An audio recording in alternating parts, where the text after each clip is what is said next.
Ассаламу алейкум, друзья, и мир вам. Чечен Синдром приветствует вас на своем канале. Друзья, сегодня я хотел бы вам рассказать о нашем соотечественнике-чеченце, Адаме Габарове, проживающем в далекой Ирландии, в городе Дублин.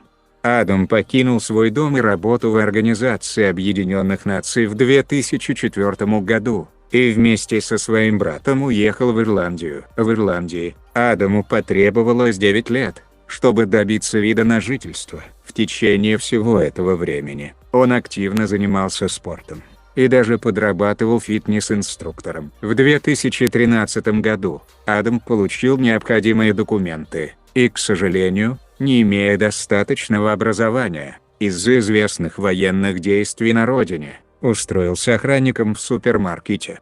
Через несколько лет Адам продолжил работу в охране центра обработки данных компании Amazon. В ходе своей работы, время от времени Адам общался с работниками данного центра, узнавая от них, чем они занимаются. Он был очарован их работой и для себя решил, что он заслуживает большего. Именно это является тем, чем в дальнейшем он хотел бы заниматься. Адам навел кое-какие справки, и ему посоветовали подать заявку на участие в программе технического персонала Центра обработки данных. Учеба проходила в ирландском городе Талахт. Пройдя вступительные экзамены, Адам был один из немногих, которых приняли в программу.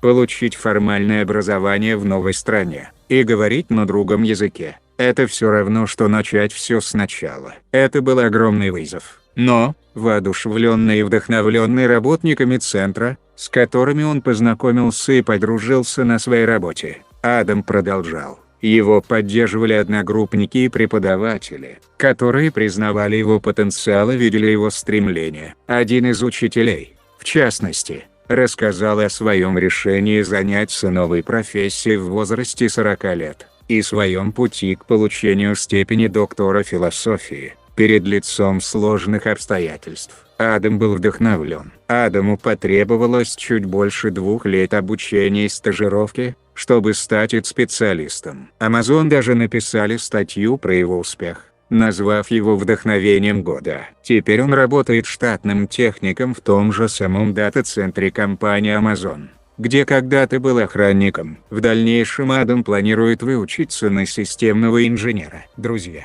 думаю, Адам будет хорошим примером мотивации для подрастающего поколения. От себя хотелось бы Адаму пожелать удачи и больших успехов в его работе. Ну а на этом все. Если вам понравилось, не забываем про лайк. С вами был Чечен Синдром. Всем мира и добра и до новых встреч.